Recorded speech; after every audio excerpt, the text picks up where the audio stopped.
1 বছর আগে যখন আমি এখানে এসেছিলাম তখন পুরো জায়গাটা ছিল সাদা আর কালো পাথরের সমারোহে ভরপুর।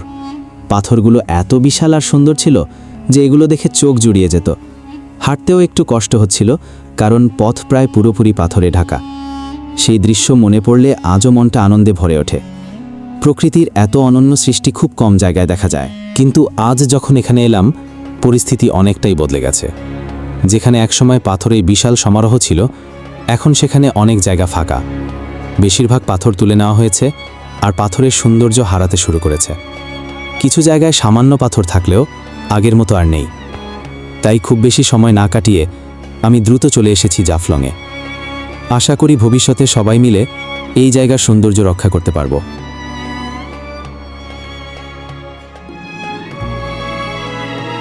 গাড়ি থেকে নেমে ধীরে ধীরে উঁচু নিচু রাস্তায় হাঁটতে শুরু করলাম নিচের দিকে।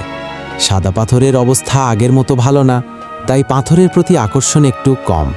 কিন্তু এখানে এসে দেখলাম জাফলং এখনও অনেক প্রাণবন্ত। পর্যটকদের ভিড় চোখে পড়ছে, আর রাস্তার পাশে ছোট ছোট দোকানে নানা ধরনের আচার, কম দামে সাবান, স্থানীয় হস্তশিল্প আর বিভিন্ন ট্রেন্ডি জিনিসপত্র পাওয়া যাচ্ছে। এই রঙিন দোকানগুলো রাস্তার পথকে আরও জীবন্ত করে তুলেছে, আর স্থানীয় মানুষের হাসি মুখে জায়গাটার সৌন্দর্য অন্যরকম হয়ে ওঠে।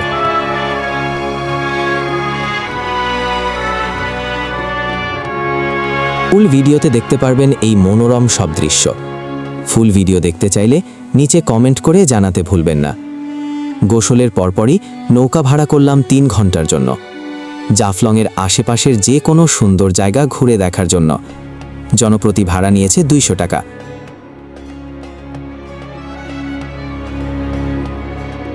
ছোট থেকে নৌকায় ভ্রমণ আমার প্রিয়, কারণ আমার গ্রামের বাড়ি টাঙ্গাইলে, যেখানে নদ নদী খাল বিলে ভরপুর। ছোটবেলায় সেই সোনালি দিনগুলো কাটিয়েছি। তবে একটা বিষয় খেয়াল করলাম, বিপরীত পাশ থেকে সূর্যের আলোটা আমার কাছে সুন্দর লাগছে। আপনাদের কি মনে হয়? নিচে কমেন্টে জানান।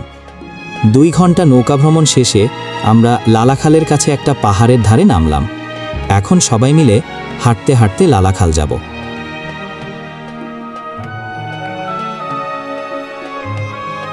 প্রায় 3 কিলোমিটার পথ হাঁটতে হাঁটতে গলা শুকিয়ে গেছে, তবে চারপাশের মনোরম প্রকৃতি ক্লান্তি ভুলিয়ে দেয়। পানি দেখতে নীল ভিডিওতে যেমন দেখতে পাচ্ছেন, এটা প্রকৃতির এক অপূর্ব দৃষ্টিনন্দন সৃষ্টি। আজকের এই যাত্রা ছিল মন ভরানো এক অভিজ্ঞতা।